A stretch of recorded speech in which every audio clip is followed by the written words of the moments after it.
வணக்கம். சற்று முன் கிடைக்கப்பெற்ற மிக முக்கியமான செய்தி ஒன்று வெளியாகி உள்ளது. ஸ்டாலினை அதிரடியாக டெல்லிக்கு தூக்கிய போலீஸ். என்ன காரணம் தெரியுமா நண்பர்களே? இந்த வீடியோவிற்கு ஒரே ஒரு லைக் மட்டும் சப்ஸ்கிரைப் பண்ணிருங்க. திராவிட முன்னேற்ற கழகத்தின் ஆட்சி தமிழ்நாட்டில் முடிந்துவிட்டது. தற்பொழுது தமிழ்நாட்டில் தேர்தல் ஆணையம் கட்டுப்பாட்டிலும் ஆளுநர் கட்டுப்பாட்டிலும் தற்பொழுது தமிழ்நாடு செயல்பட்டு வருகிறது. நேற்று ஸ்டாலின் அவர்கள் ஒரு வீடியோ ஒன்றை பேசியிருப்பார். நாடாளுமன்றத்தில் சிறப்பு கூட்டம், அதாவது மாநிலங்களுக்கான தொகுதிகள் மறுசீரமைப்பு, ஒவ்வொரு தொகுதிகளிலும் குறைந்தபட்சம் மக்கள் தொகையை கணக்கிட்டு தமிழ்நாட்டில் தொகுதிகள் எண்ணிக்கை குறையுமா கூடுமா என்பது நாடாளுமன்ற சிறப்பு கூட்டத்தின் பொழுதுதான் தெரிய வரும். ஆனால் ஸ்டாலின் அவர்கள் நேற்று மத்திய அரசை எதிர்த்து கேள்வி கேட்பது தவறு கிடையாது. ஆனால் மிரட்டலான தோனியில் தமிழ்நாட்டில் போராட்டங்கள் நிகழும்.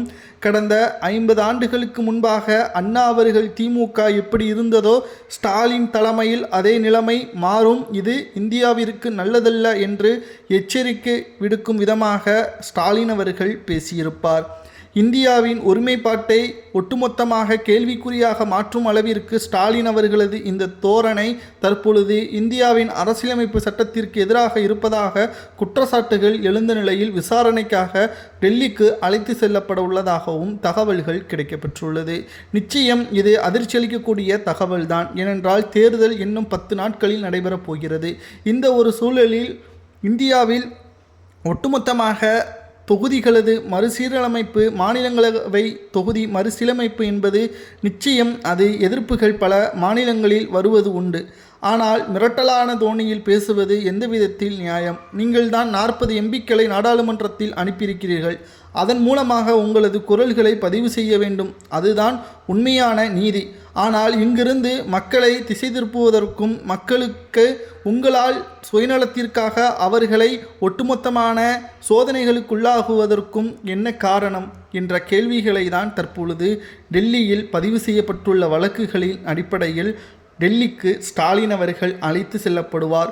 அவர் செல்ல மறுத்தால் பிடிவாரன் மூலமாக டெல்லிக்கு அழைத்து செல்லப்படுவார். இது அவருக்கு மிகப்பெரிய ஒரு சிக்கலை ஏற்படுத்தும். எப்படி அரவிந்த் கெஜ்ரிவால் அவர்கள் டெல்லி சட்டசபை தேர்தலின் பொழுது சிறையில் அடைக்கப்பட்டாரோ அதே நிலைமை தமிழ்நாட்டிலும் ஏற்படக்கூடிய ஒரு சூழலை ஸ்டாலினை ஏற்படுத்தி விடுவார் என்ற தகவலும் சமூக வலைதளங்களில் வைரலாக பரவி வருகிறது.